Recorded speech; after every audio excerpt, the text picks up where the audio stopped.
Good evening, ladies and gentlemen, and welcome to a brand new episode of Bahrain Now, your favorite talk show. On today's episode, we'll be highlighting some great talents and initiatives from around Bahrain. So stay tuned, we'll be right back.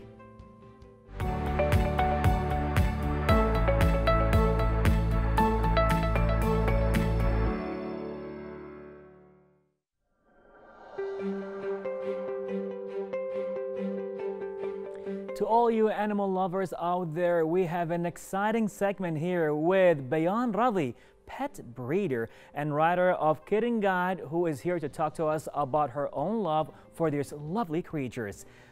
Well, good evening. Good evening. Well, beautiful thing. And so, Bayan, we are here with? Leo. Leo. Beautiful stuff. So, I think it's my first time ever to meet a pet breeder. So, how do you get in this field? I think it's both of love for the animals and a passion, while also wanting to turn it into a profession. Wow. So you become a professional breeder. What inspired you? So like you love the animals and all of that, but how did you come up with the business idea as well? I've noticed it is very demanding in the GCC, especially lately. Like what was 3 years ago was not important. It suddenly became the want cat in your home. It's very demanding, and there's no professional breeders in Bahrain, especially women. Wow, wow, wow. And do you need a degree for that? Do you have to study it, or is it like a certain skill? You have to know everything about the cats, especially the breed you're breeding. You have to know how to register it and when, and the documents you should receive. Okay. Yeah. Okay. How long it took you actually to learn the trade? It took me around 2 years. It was very difficult to learn. It was self-learning because... Wow, wow. How did you teach yourself the whole trade? Google. Thank you, Google, because it's the easiest way to learn. I talked to a lot of people, breeders outside of Bahrain, and I was able to get some tips, but eventually I learned everything. So, Google, YouTube, little bundle, and for 2 years, and now you're the first Bahraini woman to be a pet breeder. Yeah. Wow, wow, this is amazing. I mean, so how many cats do you have? I have 4 cats. 4 cats. Yeah. You're 2 males and 2 females. Wow, so they keep you busy all the day, 24/7? They're very fun. They do not keep me busy, they keep me entertained. Entertained? Yeah. Man, look at Leo. He's very frightened. He's frightened? Yeah, why? He's feeling intense, like... under the spotlight and all that? Yeah. Tell us about Leo a bit. I mean, his character. Leo is a Scottish Fold. Okay. I got him since he was 3 weeks. Now he's 2 years, 6 months. His character is very polite. He's very, like, I feel proud of him. He's like my star son when I go anywhere because he's just sits there. Yeah. Wow, wow. See, you're the star son. Man, look at that. Amazing. So now, with all these years of experience and, you know, having cats around, you know, along with your family and everybody, so what can you tell us about how to have a healthy, happy cat? Okay, so the basics of having a healthy, happy cat is the continuous visits to the vets, because a healthy cat is disease-free. He's very healthy, 100%. So you should make sure he's healthy from the vets.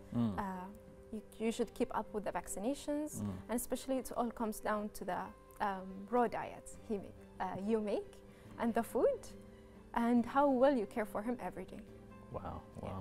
So having 4 cats in one household, like when you go back home, it's like, hey, I'm back home and all that. So how long, like how much time do you spend every day with your cats? You should spend at least 20 minutes playing session for a happy cat. Okay. But for me, I spend all day because I work from home. And so when I'm in work, they're all around me. Okay. When I finish work, they're all around me. You know, like I think me and a lot of people right now would love to know, like, how is your daily life? Like, now you say I'm a pet breeder, I take care of cats, but what is a daily thing of a pet breeder? What do you do? Like you wake up and all of that and you start working. What is your work? Okay, so the first thing I wake up and I have a no bedroom policy for my cats. Okay. So when I wake up, you see them lining up in my bedroom, in my bedroom door, and they wait for me to wake up, and we go down together. Okay. I give them their meals. They have raw meals every day to keep them healthy and well nourished. Okay. And then we sit together, we play, and then I go to my online work. I work as a marketer. Okay. Once I finish work, you see them around me sleeping. They like to sleep. They sleep around 18 hours per day. 18 hours a day? Yeah. That's a good job. You're a sleeping specialist. Okay, cool. Yes, sleeping specialist. And then it's, again, the same routine. Wow, wow. And you're having fun, you're entertained, Yeah. you feel healthy and sociable and all of that. So, I mean, I notice a lot of people right now, and I think even for a long period, I mean, cats, are they like the most favorite pets in Bahrain or even the GCC? I would say yes. I have noticed a lot of demand on cats, especially with Bahraini families. I would say they're in every household. They might be in yours. Too. Yeah, that's how. Yeah. They're just lovable because they're quiet, they sleep, and they have this attachment to their owners, which makes them special. Oh, definitely. I mean, I remember our cats, and my son and my daughter, they just love having them around, and they just go and run away and they come back and all that. So it's like they're like not pets, I would just say family members, you know? Yeah, it's like, okay, I don't have a son and a daughter, I have 4 kids. So I love that, I love that. So what kind of tips you can give us to have a healthy environment for the family along with the cats? Okay, so if you say you have 2 cats, I would first suggest an air purifier. Like air purifier. Cats have a lot of odors, even though they're self-cleaning. Having an air purifier in your living room or in the room which the cat spends a lot of time in can increase your health, the air pollution, decrease the air pollution, and increase the cat's health as well. Beautiful. Now, are there any studies about the healthy advantages of having cats around kids? Yes, actually, they can make the child very stress-free. Especially with school, corona, they don't leave the home. Having a pet friend can really increase their happiness in life. Beautiful, beautiful. I feel like I need more cats in my life now. You should. Definitely. Yeah. All right. So your book, The Kitten Guide. So tell us more about your book.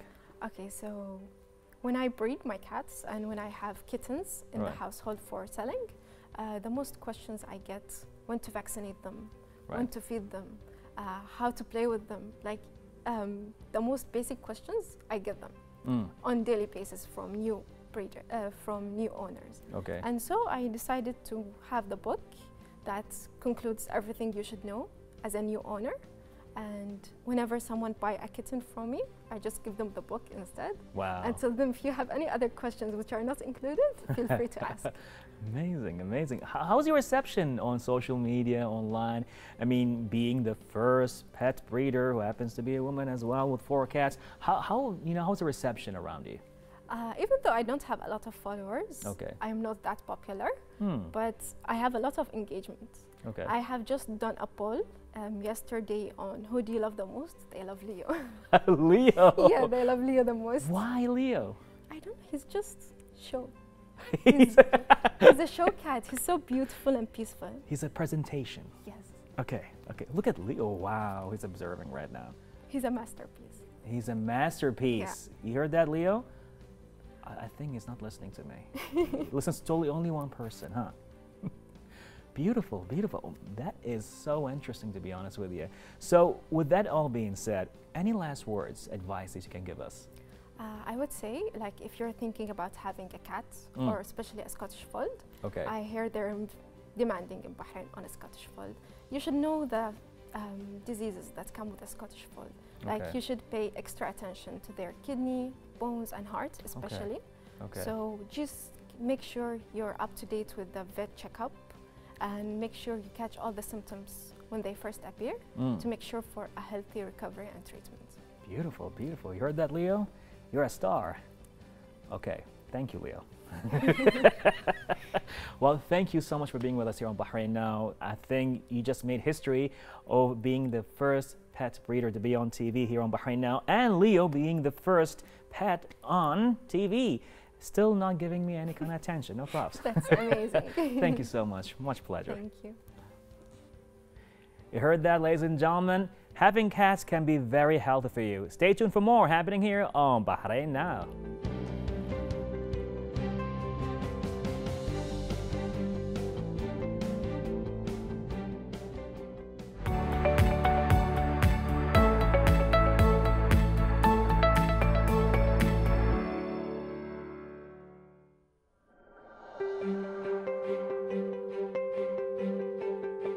Weaving images together into a stunning work of art, be they photos or film, Angelina soon sees the world through a unique lens and shares her vision with the world.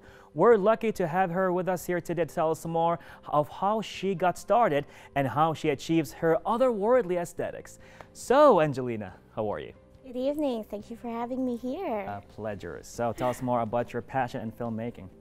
Okay, so my passion in filmmaking goes like way back into how I want to be telling stories. I want Right. to be able to see things through a different perspective. I want to show what my perspective is all about. So I guess that's how my filmmaking goes on from there. Like Okay. I want to be a part of the world that tells stories and be the voice of the voiceless. Wow. It's like a superhero statement. Pretty much. Great, great. So how did it all start? I mean, what was like that spark? Of course, I had to take odd jobs here and there, but then when I saw a job opening in a small studio that was owned by the first Saudi hip-hop artist called Qusay. We know Jose, Don Legend. Yes, and with him, I had managed to become like a graphic designer. Wow. And from then onwards, I was just like, okay, the studio manager sees so much potential in me that Okay. he's like, you know what, why don't you be in production? Like, Wow. just be a production assistant. So I did, and from then onwards, I had the opportunity to work with, and more of like shadow, more of well-established filmmakers in the Okay. GCC, Okay. and one of them is Naila Al-Khaja, Wow. who is the first Emirati film director Yes, and producer, Yes, who is also my mentor and a dear friend of mine. And she happens to push me into learning the art of filmmaking. So that went on, and I've learned furthermore as a filmmaker. There's a lot going on. I mean, Yes. the moment you said you actually worked with Jose, I'm like, okay, definitely. She got a lot going on there. She saw a lot of things, a lot of Yeah. hip-hop artists, and in Jeddah as well. And in Jeddah. So that was a time when the talent was still booming. It's Right. still on its baby stage, where we've never heard of back then. It's like, what is hip hop? Right. So in that stage, that was like Qusay had made a platform for all these artists in town, and I right. believe that he made, he brought out the voice in every one of us, to be honest. Amazing, amazing. I mean, I do remember that era actually. You know, when you had the hip hop artist, and then you have your presenters, and then you had stand-up comedy happening on the side with Exactly. Yasser Bekir, and Yes. so I can tell definitely you being out there, you saw a lot of stories, Yes. and you want to cover all of that. Yes. That's amazing. That's Yes. amazing. So, I mean, not only that, I think things are booming and just going, you know, a little bit, I would say, to a very exciting level. And that's where you were over there as well. So now, what was your favorite project? You actually just went there and like, this is gonna be it. Ooh, that's an interesting question. So, Okay. a friend of mine, Hakeem Jama, who is a producer, he approached me and a colleague of mine as well, and a friend.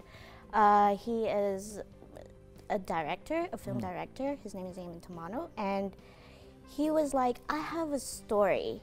Okay. I wanna do a project that is equivalent to the Blair Witch Project." And I was just like, wow, that is interesting. Tell me all about it. I mean, that time I was growing as an editor. I've been cutting films, cutting commercials, cutting TVs, all that sort. And that's when it started, like, my peak of interest goes to, like, I'm interested in editing a feature film. Okay. So back in 2016, when Madayan, the film Madayan, was approached to us, we're just like, okay, this is interesting. Let me look into it. So editing a found footage of 3 Saudi filmmakers going into Madayan Saleh, Wow.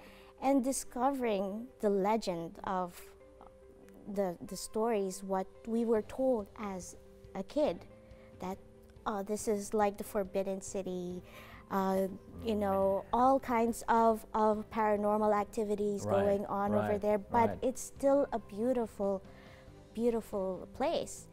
And now that I see it, like till this date, we are still internationally recognized as a Saudi film horror. Horror film. So you got it right. You got it right. Wow, wow. I mean, you know, definitely a lot's going on here, and with horror genre, and you know, one of our producers, Khalid Hijras, is pretty much going to be really interested in this. I'm sure of that. Yeah, editing was just a whew. I myself get scared. You are that good. You scared yourself. Yeah. Love that. Love that. So now, after that experience, I'm sure like your perspective changed a bit. Yes. I wouldn't say maybe changed, but it just got like, hey, there is so much to be done here. There are a lot of possibilities. So what happened after that? After that, I moved on to like getting opportunities to work with local artists in Bahrain, and I've also gotten the opportunity to you know, shoot or film their progress.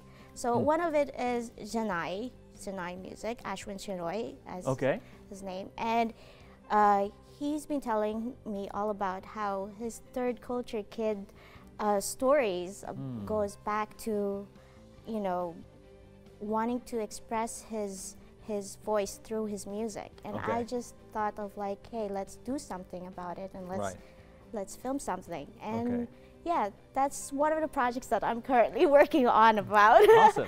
And basically documenting all local talents. Like Bahrain is a small island, but there's really way too many talented individuals. Like, I can't miss out on that. You know, as you were talking, I could feel the energy and the passion. So here's the thing. Let's say right now on set, on TV, right? If I would say I got somebody right now listening to this and watching it, and it's like, you know what, man? Let's do it. If we would give you 1 million dinars right now as a budget, right? Okay. I'm not saying it's going to happen. It's not going to happen. It's not going to happen, hey. But let's say just like, you know, hypothetically speaking, right? You get right now 1 million dinars. What kind of film do you want to do? You want to do like something like Marvel, a sci-fi, a horror story, a documentary? If you say, like, you know, I'm sure a lot of us sometimes we had that project, but you know, we're just so low with the money. If we gave you 1 million right now, what you gonna do with it? I would film the expat community in Bahrain. Okay, okay. So that's a good start. Do we have a story there? We have definitely, each one of us or each talent of us, like, I know for the fact that, you know, all the stories evolve how we had from the beginning, you know.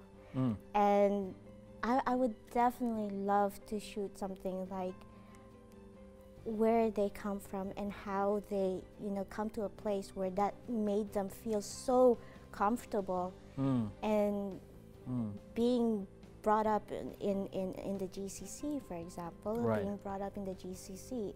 Each one of us, like, I would represent like the expat community for us. Right. So. Okay. Yeah. A historical documentary, I would say? Historical documentary, and perhaps more of like, not as a historical documentary, but there should be a soul to it. Okay. A soul that I would see it in my kind of perspective and their kind of perspective. And I want to bring that out to the world. I want to show how, you know, how the world should view all of us. I believe we're all in one, you know, one country, you know? One country, one nation. One country, one nation. I mean, we're human beings after all. Right. Like, we need to show the empathy from there. Okay. The ground up. How did they, you know, persevere, everything, and Right. all that, the struggles and the beauty of it, and how they overcome that. That's something, you know, to talk about. Oh, what is that? Oh yeah, you're gonna get the million. I would love that. I'm sold with the idea. I have a 1 million, but not in real money. More like V-Bucks on Fortnite. But no, it's very inspirational what you're saying right now, and you pretty much give us the perspective that things are out there for us just to grab and to experiment, to explore, and just to find and all of that. And to the point, we even talked about your equipment or the digital aspect of it, because you know a lot of people say, oh, you know, we got that camera, we got that thing, but sometimes we just want to hear the actual purpose. Why do we do what we do? Every motivation counts. Every Right. inspiration counts. Like, for example, if you were to give me a camera right now, okay, I would film you as a host. And what you go through, The angle? yeah, that's Yeah, pretty okay, much I it. see. Or probably there. Yeah. Yeah. like you know, like as if I'm, you know, yeah. Exactly.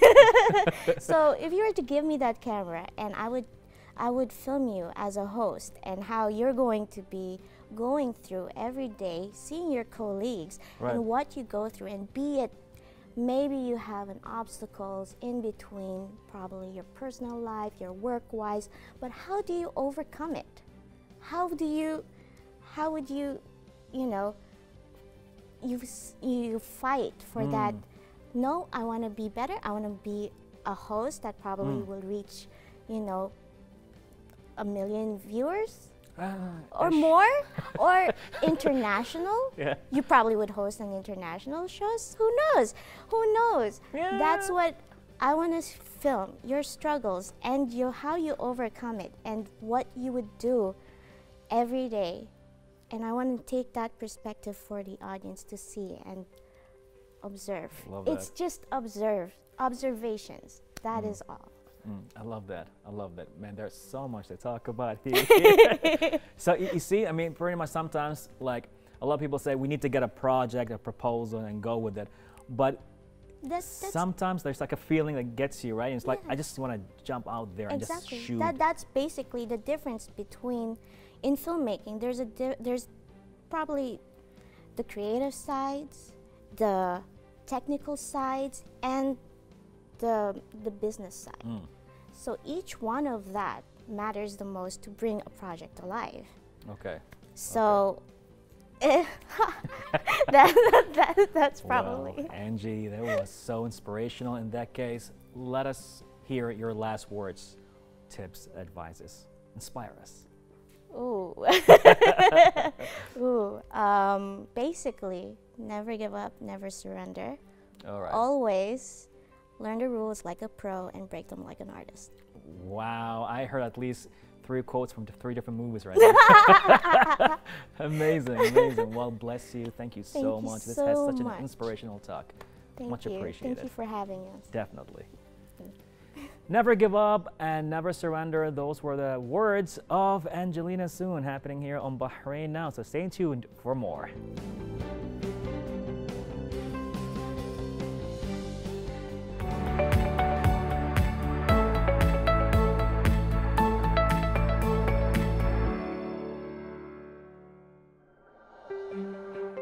Viewers, we have reached the end of tonight's episode. Don't forget to further contact us on social media accounts shown below. Join us for more upcoming segments next time. I'm Bara Abdallah. Good night and God bless.